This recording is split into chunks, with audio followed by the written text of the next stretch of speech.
Hi, I'm Charlie, And I'm Danny. and welcome to Sink Your Teeth In, the show where we take a bite out of all things spooky so you can get your fill. This is episode 2. We're going to be talking about The Nun 2.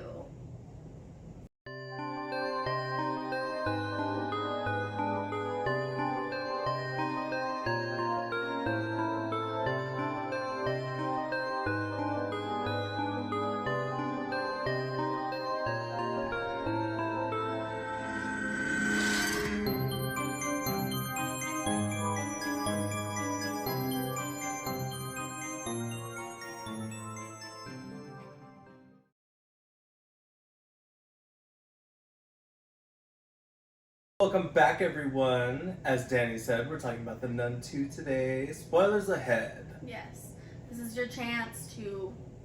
But please do come back after you've seen it so we can chit-chat and, get your opinions and thoughts and feelings. Like, subscribe, and comment, and then come on back.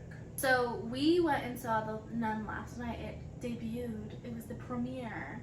I don't go to premieres. Oh, really? I hate premieres. I love the movies. I love the movies. I hate premieres. Yeah, there's a lot of people. The Nun was so good.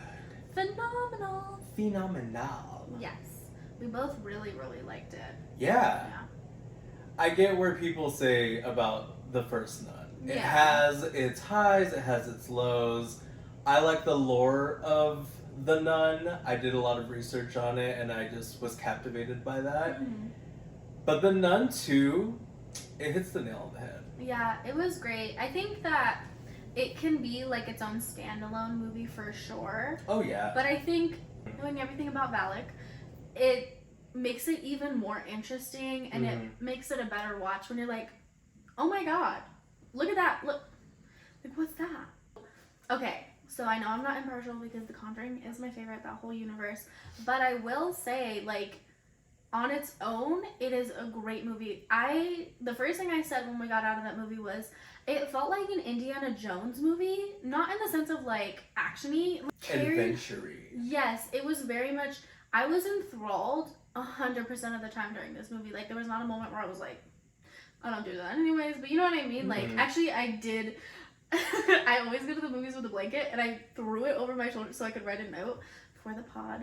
But it was so captivating the whole time. But yeah, I felt like there was just always something. I feel like recently, in the last 10-ish years with supernatural movies especially, it's very much let me build up to something. And there was, a big scene at the end, but it right out of the gate, you get someone being murdered and it's crazy. I love a good opening murder. Mm-hmm. When someone dies at the beginning, I'm like, and I know how that sounds, but Yeah. when someone dies in the beginning of something, and you make it it's not just this person died. You make it a point to be like, yeah, he burned alive. yeah. Yeah. We got a whole ass priest who was like, Jesus time, was like, yeah, I think it's the same thing where the pacing is just right out of the gate, and you start with such a strong visual, this priest burning alive in front of the altar boy, being scared. It was magnificent. Okay. Remember, so the whole thing is the crux of the driving force of the movie is Valak is trying to get the set of eyes of the patron saint of blindness, Saint Lucy. And in the her special eyes. Look with your special eyes. It starts out with this image. There's I'm assuming a famous painting because they knew right off the bat it's her with holding a plate of her eyes. And they go to explain that her eyes would give Valak... Her eyes were giving? They weren't giving. The eyes would give Valak ultimate power, but if Sister Irene had it, she would be able to stop Valak. But so the thing that I'm putting together right now is her story is they tried to burn her alive, but she wouldn't burn because she was protected by God. So they cut out her eyes.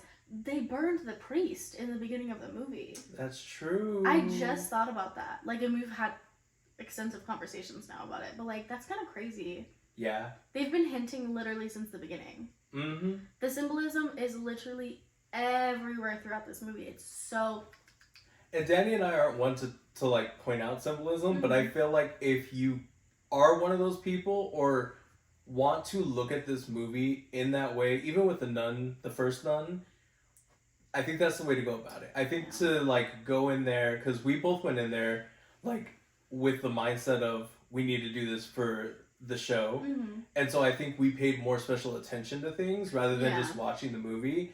And I kind of feel like that makes it more enjoyable. Honestly, I did not feel like we lost out on anything with that mindset. I think the great thing about everything in the Conjuring universe, not so much the later Annabelles, but like every single one of the movies has an element of romance. Like you look at Maurice Frenchie, who is trying to there seems like almost maybe a love interest between him and Sophie's mom. Oh. Yeah. It's a little okay, can we talk about that? So Frenchie, as cute as you are, what was going on with that little girl? That little girl. That little girl. It honestly is probably just the want to be like a father-daughter dynamic was what the goal was, but it did not translate at all. He was just like watching her a little bit too much. I was like, I don't know. Like on her part, it honestly gave like I have a crush on an older man. Like first crush type of thing, which that's innocent enough. But then when Homeboy started feeding back into it, girl. Like the thing that to me makes those movies is that it's so all-encompassing. It's action, it's horror, it's romance, it's loss. Like it's so like it hits all these things. I get you. Yeah. It has a lot of like good points. It has a lot of positive messages. You know what the fuck we didn't like? Hi. Thank you for hinting at once again that these motherfuckers might be related, but please tell us, who is Lorraine Warren to the sister Irene? You get so many like dangling carrots. Homegirl opens the door and we're in the Warrens' hallway where Lorraine first sees Valak in her home. With her daughter. With her daughter. Judy. We are basically POV Lorraine Warren. Yes. Looking at Valak. It's so, in that moment, I turned so fast to Charlie and I was like, like, it was so much. She did. She whipped and I was like, because I eat popcorn like crazy. But it was that they do this thing where it's like eyes, and you see Lorraine Warren in those pair of eyes. Yes. We see like Valak's, Homegirl's mama, sister Irene, some other random bitch, and then like Lorraine Warren. Probably not in that order, but I was literally like, you know what that is? That meme of Leonardo DiCaprio in Once Upon a Time in Hollywood, where he's like, hey. Like that's exactly what it was. Yeah. Like, I look at this girl, look at this girl. Anyone else see this? Yeah, it was absolutely, because you do learn that Sister Irene, her mom got taken away because she had the gift of sight as well, which is like the overarching theme is like sight in more ways than one. That was my note. Sight, more ways than one. So we do all this build up. We have these little carrot Easter eggs of like, guess what's. You guys gotta wait till the end of the movie. Do you know what we get at the end of the movie? Which, by the way, there's a cutscene.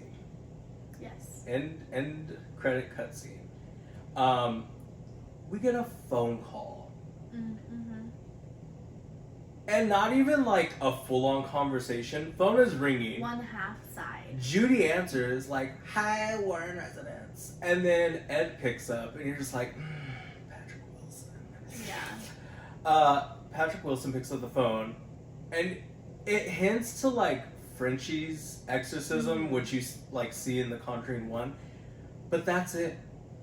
That's all you get. Did you know, I read this today, that scene was actually for The Devil Made Me Do It.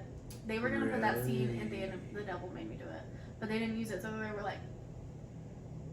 You get to see a lot of France. It is not just how the first Nun movie was, where you're in two rooms out of a huge ass castle. That's the thing that I really like, and I think separated itself from the first one we talked about. That's what I think the first one, the problem was. It was just very like, we're in the entry room and then we're in like the creepy room with the gates of hell. Like, it was very much in the same. You have so much you can work with as far as imagery within the Catholic Church, like heaven and hell, and you chose like a gray castle. Like, that was it. This one, the imagery pops off. Like, it's so beautiful. It does give a little bit of like gothic horror. Yes. Because it's very like cobblestone roads. We're in France. Which is crazy to think about. Like, this is only 14, 15 years before the first Conjuring. I thought, when I first saw The Nun, I thought that was in like the 1500s. Part of it was. Yes. And I mean, that might be just because I genuinely feel like I must not have been paying attention, and like, I think I fell asleep watching it, but that's my own, like, whatever was going on. But I genuinely, when we were talking about the timeline of things, it was like... It does feel a little Mad Men-ish. It gives that, because like there's that whole scene, which it's in the preview, of the magazine cart that flips to all the advertisements. But it just kind of gave like that, like very like suave, late 50s, early 60s-esque. It's got the old cars in it. Yeah, I think it's subtle. Speaking of old cars. I think it's subtle though. Speaking of old cars. So they have to rush to this boarding school where Frenchie's at. This cab driver would have got 5 fucking stars. Oh, yeah. That bitch was like flying like a bat out of hell. Yeah. And for what? For who? They literally, so like, they do if a nun tells you to step on it, there are no rules. Right. We're rush for Jesus! It's one of those things, it was just so funny because like, they did that whole like, where they stole a cab from a party who was like, they were like midway getting in. And Sister Irene's like, bitch, move. It's Jesus time. It felt very female-centric. I mean, Maurice is really the only like sisters are doing it for themselves. You have a new sister, Sister Deborah, who's super cool. You have Sophie and her mom. And you're at the boarding school with the girls, and yeah. Go in with no reservations about it and just enjoy a good movie. Don't let the first one stop you from not seeing this one. I will say the other thing about The Nun that was so disappointing, or based in religion, is like really scary because religion, Catholic, Christian, Hindu, whatever, like the point of it to me from like the outside looking in, an overarching thing is like comfort and safety and security. Like, the reason is so it brings you peace, so you know what's going on in life, the purpose of life, like what's gonna happen when you die, like shit like that. So so the reason to me it's so scary is because it challenges those ideas and makes something that's supposed to be peaceful and like a mockery. Yeah, it's supposed to be like good and wholesome and pure, and it's just completely the opposite. So I think that when I go into something like that, I'm expecting it to be terrifying because it plays on these themes of like, the thing that is supposed to be comforting is scaring you. It's just like very wrong inherently. Right. So it should almost be off the bat scary, and it didn't hit that note. This one to me though, hit that note. Like, yeah, it has. It definitely has its jump scares, and but I think it kind of hits the mark as a horror movie. There are some senseless murders in there. Yeah. Like, homegirl's just delivering some jars of olives. Yeah. And she just gets sliced. She's done. And it's like, for what? I think it's supposed to let you know that he's being still haunted. At the end of The Nun 1, we see that he has that burnt cross in the back of his neck. So, like, that's how Valak's able to escape. But if you hadn't watched the first one recently, like, we were ready to go, but like, if you hadn't watched the first one recently, you wouldn't remember that necessarily. So This is like introducing you back to like, he is possessed, like there's this entity with him, like even though he's presenting as this friendly dude to the daughter. Yeah. He has his Nicki Minaj moments. When he's about to, like, Valak. Let's just call it that. When he's about to Valak, he's very like, what's your name, B.O.B.? Because you call me. Oh, yeah, yeah. Like, it's not like it's out of the blue. He's like... Yeah, he's like, and like he's a staring little at shaky. the crows. Yeah. You want to give him an orange. Baby, your blood sugar low. Shall we drink your juice? Yeah, straight up. Yeah. Yeah. It's got elements of that sleepwalking. He's bumping into doors and shit. We did get a little cameo of your favorite. Who's my favorite? Mr. Little Black Phillip. Oh, girl. It's not Black Phillip, but like... There's a goat demon in there. And let me tell you something. A little furry came out of me. Why he kind of... What he galloping for? Yeah. Towards what? My heart? You know, that is like kind of her MO. She's not ever just herself. She takes so many forms, but like she called in a bestie. You know what I mean? Right. She's very there like, you. I'm going to stand back here and you're going to do my bidding. Honestly, we love a girl boss. Boop-a-doop-a-doop. Could you imagine Valak just in the back? Listen, I will take anything that is going to terrify children in a meaningful way. This goat is just there like, I'm here to fuck you up. You know what I loved about that whole scene was Sister Deborah? She was like, she had that scream. That girl, if you're in it for the Scream Queens, go see this movie. She was screaming, and then she went to go help him, and it just made me think of me in that situation. This is one of the biggest reasons I do not want kids, is to have to be an adult in a situation that's scary. No. Yeah. No. She played that part perfectly because she was like, I do not want to be in this situation. She's like, you and I are the same. Yes. I am not here to protect you. Yes. Let me take this habit off because I don't know about anything about anything. She did, and I think like you have to, like, they're little kids, but I'm like, she was scared, you know? Yeah. She wasn't like, let me keep it together for these kids. No, straight up. There's a scene where she screams and it is just like, that would be my exact reaction. Real. Yeah. She was like, she's literally like, fuck, I gotta help these kids. Back to Scream Queens, aside from Sister Deborah, Sister Irene gives it. Oh my gosh. So, one of the theories, do you want to tell your favorite theory that kind of got debunked? No, because it got debunked. One of Charlie's main conspiracies was that Sister Irene is really Lorraine before she becomes Lorraine, and she like has some sort of trauma that she either forgets or she just moves on with her life. But I had thought that all this took place in 1952, and I wasn't thinking about The Nun 2 because I heard little things here and there, and I kind of like formed my own conspiracy theory. I had thought that Sister Irene was like, I'm moving on from this. And so that's when she would have met Ed Warren, started a new life, and then when they meet Frenchie again to do the exorcism, that Valak shows like, I got you. Yeah. I got you, bitch. You're on candid camera.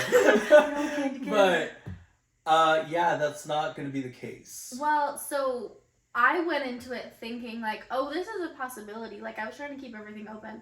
So I was looking at her mannerisms, and Sister Irene, like, we even said this, they're sisters in real life, Vera and Thaisa. Like, they're sisters. So there has to be a connection somewhere. That's just too random. Like, not to, honestly, I mean, that's too coincidental not to. Right? Yeah. If they don't, I mean, they do. I understand nepotism, but to have two main roles, two bad bitches in the same universe, it's just too. Yeah. Yeah. And y'all are making like too many connections back and forth. Yeah. For what? Just to be like,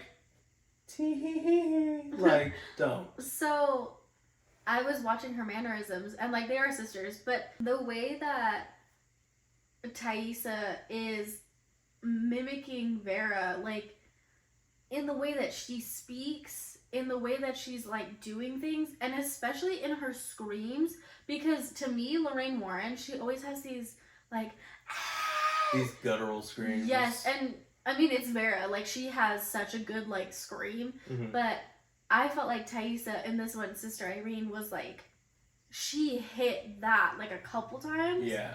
And so I was like, oh my god, like they Homegirl might is be. like getting on fire, and she is. Yes. I was like, that isn't a give me a you're scared scream. No. To know the difference between, oh my god, I'm so scared because I'm dying, Yeah. to holy fuck, I'm I'm fucking burning fire. to Yeah. death. Yeah. It's one of those things where it was like, it was so good.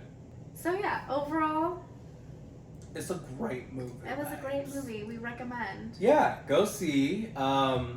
We hope you watch this and agree with us. Comment below. Let us know what your comments are. I don't care if you don't agree, but like, But let give us us know. the good ass theories, you know? Yeah. And be nice. I don't care if you don't agree, but be nice, please. Comment below. Let's start a little conspiracy theory below. Let's get a conversation started. I want to know all of the conspiracy theories. That is the very cool thing about this. Not only this movie, but the Conjuring universe altogether.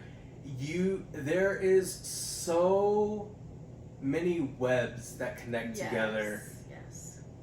Like, I looked into the symbolism of a lot of this, and I was like, oh, like, that's what that means, this is what that means, that ties back into this. And one thing that I've always loved about The Conjuring, even though they're these little 1 minute, 2 minute clips, to connect it in the smallest way, Absolutely. it makes, like, the Easter eggs are the best part. Right. Yeah. But you guys, that was our review. We hope you had fun. We hope you liked it. We hope you give us all the juicy comments. And comment below if you like this look. Yes. One thing the gays are going to do is go in theme. Girl, give me an excuse to put on some makeup. Alright, my little omens, that was episode 2, us talking about the Nun 2. We hope that you had a great time, and let us know your conspiracies, because we want to hear them all. Yeah. So while you're commenting, be sure to like, subscribe, and follow us on all our socials, and we'll show you some love back. And until next time, Stay spooky. Ooh.